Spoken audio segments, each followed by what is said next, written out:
There are some planets on which man should never set foot. Two Earthmen found that out too late. Your spaceship is out of control over Venus, Rod Crenshaw. Within a few minutes, you and your pilot partner, Reese Bittner, will probably be dead on the uncharted planet you've come to explore. A meteor must have hit the rudder. She won't swing around. If it doesn't turn pretty quick, then this is it, Rod. This ship screams down through the thick clouds and rams into the mysterious Venusian jungle. You come out of your unconsciousness. All is deathly still. But death hasn't caught up with you, Crenshaw. Not yet. You stare outside. Reese, we're half buried in Venusian fungus. And then you look down, and you realize that your partner is past hearing your remarks. Dead! The impact broke his neck. I can't stay here. If I can make repairs, maybe I can get the ship going again. You venture outside and find the craft hasn't seriously been damaged in the crash landing. As you set about repairing the faulty rudder that brought you down, you don't notice that you are being watched. As you finish your job, strange creatures close in on you. Great galaxies! 2 sets of eyes! You shoot the nearest one. Its upper pair of eyes, set in a lump that resembles a brain, detaches itself from the main body and flaps up and away. The weird entities keep coming at you. You have to fire fast. You make for the open airlock door, but the bat-like brain things flutter up from the bodies you've shot and swarm down on you. Get away, you devils! One almost smothers you in the folds of its clammy skin. But you manage to tear it loose, leap inside, and close the door. Safe at last! But are you safe, Crenshaw? Just look behind you.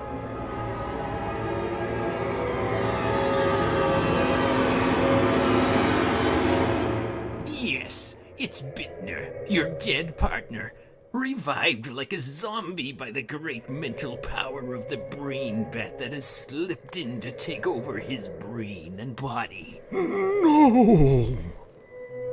You hardly recognize the eerie voice that comes from Bittner's death-cold lips. Drop your gun.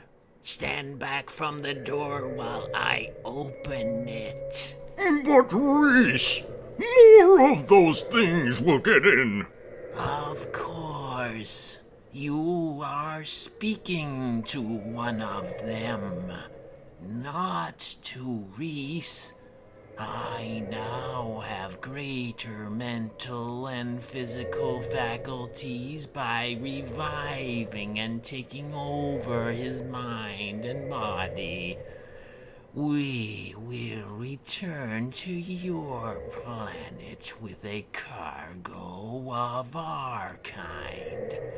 Then we can attach ourselves to others of your kind. A great improvement over living attached to stupid Venusian creatures. And after I open the door, you will become one of us. You watch in horror as the brain bats flap inside.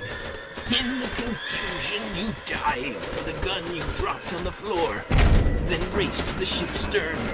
The brain bats pursue you. Bittner is afraid to fire lest he hit the brain bats.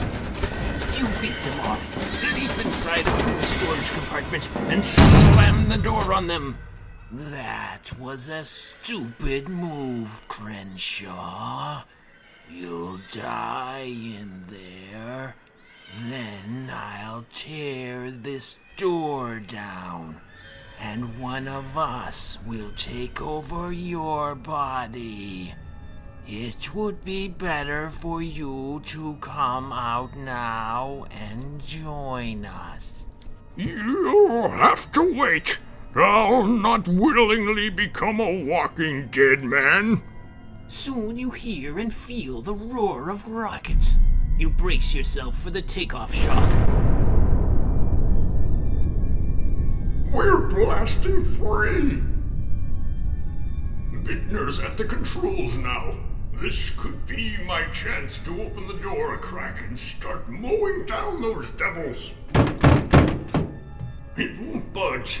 That means he's barred the door on the outside. Trapped, and it'll be days before we get back to Earth. I've got to hold out, or else... The hours and days drag miserably on as the ship streaks back to Earth with its diabolic cargo.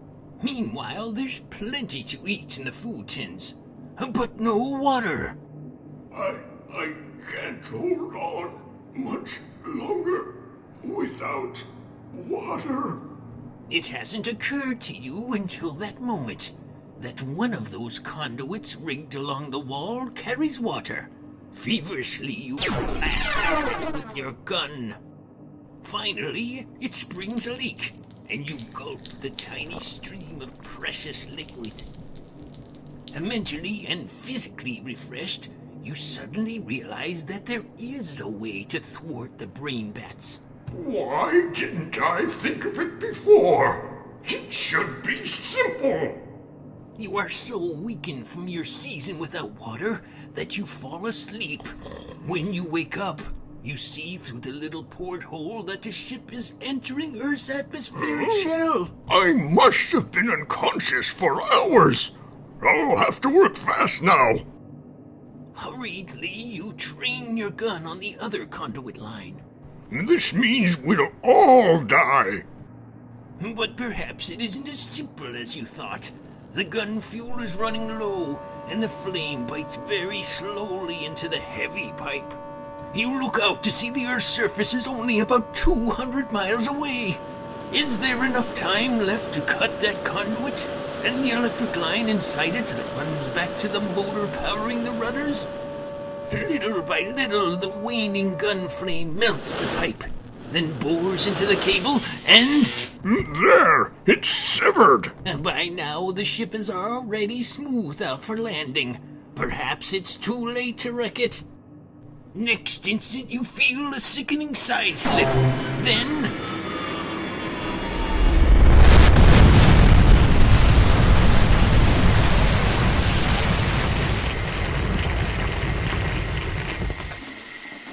oblivious to your cuts and bruises, you scramble through your broken porthole and crawl as swiftly as you can away from the craft.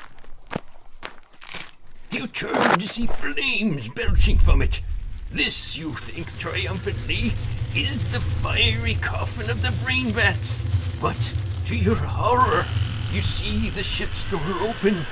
Out comes Bittner, followed by the flapping brain bats. They survived! They come toward you. You lie as though collapsed, then whip up your gun, and with practically the last good spurt of flame left in it, blast the brain bat atop Bittner's head. At almost the same moment, the ship explodes.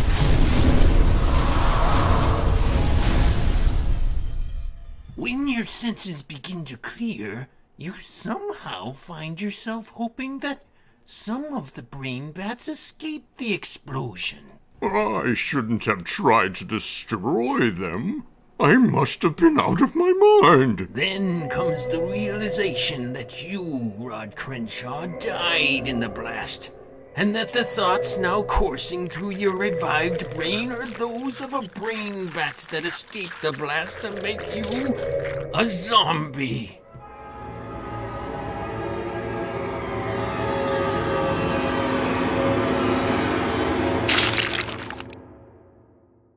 The end.